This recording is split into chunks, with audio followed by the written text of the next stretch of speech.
सज्जनों, अमृत क्या है और अमृत कैसे मिलता है, आज की आध्यात्मिक यात्रा में हम जानने और समझने का प्रयास करेंगे।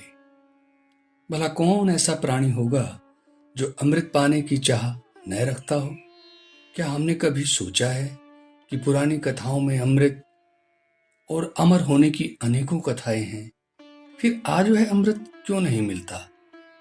इसे समझने के लिए कुछ समय साथ साथ चलते हैं। देखो, बहुत सारे धर्म प्रचारक, ज्ञानी लोग और अनेकों पूजा करने के ढंग, पर फिर भी हमारे हाथ खाली क्यों हैं? कभी मन कहता है हम में कमी है, कभी मन कहता है सब कहानी है, धोखा है। इसे ये कथा ऐसे कहती है कि बहुत समय पहले एक अज्ञात निर्जन पर्वत पर एक अमृत का झरना बहता था। वहां का रास्ता अति दुर्गम था, लेकिन कुछ जिज्ञासु लोग लगन और बार बार के प्रयास से उस स्थान पर पहुंच गए। उन्होंने अमृत के झरने से अमृत पिया और लोगों को नीचे आकर अमृत के झरने के विषय में बताया। लेकिन बहुत प्रयास के बाद भी दुर्गम रास्ते के कारण लोग निराश होकर रास्ते से लौट आते थे। हम सबके साथ भी जीवन में ऐसा ही होता है। अज्ञात का सफर आसान नहीं होता। यदि आप भी अभी तक हमारे साथ हैं इस यात्रा में, तो आप एक साहसी जिज्ञासु हैं। अब अमृत कलश से रहस्य उठने वाला ही है।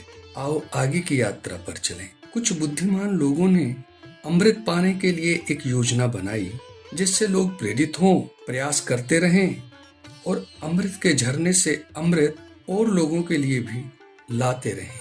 इसके बदले उनको अत्याधिक धन व सुख सुविधा दी जाएगी। कुछ लोग झरने तक पहुंच गए और अमृत को स्वर्ण चांदी के कलशों में भरकर लोगों के लिए लाते रहे। यह प्रथा कहते हैं कि आज तक चल रही है। अमृत लोगों तक पहुंचाया जा रहा है और अमृत पीने वाले लोग उन पात्रों को खरीदकर, या यूं कहो उसके बदले स्वर्ण मुद्राएं या धन देकर उस अमृत को प्राप्त कर रहे हैं। लेकिन अफसोस, अब कोई अमर नहीं होता। ये कहानी कहीं आपको अपनी तो नहीं लगती कि हम भी शायद ऐसा ही कर रहे हैं? उस अमृत की एक विशेषता यह थी कि उसे अपने होठों से स्वयं पीना होता था, बिना किसी के छुए। किसी भी बर्तन के स्पर्श में आते ही वह अमृत साधारण जल बन जाता है। अब तक आप कथा का सार समझ गए होंगे।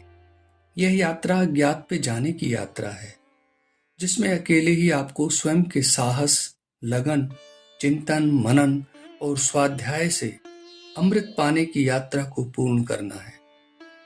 कोई दूसरा आपको अमृत नहीं दे सकता। यह संदेश अच्छा लगा हो तो कमेंट करिए, शेयर करिए। हम आपके साथ ऐसे ही आध्यात्मिक यात्रा में चलते रहें। इसके लिए सब्सक्राइब करिए।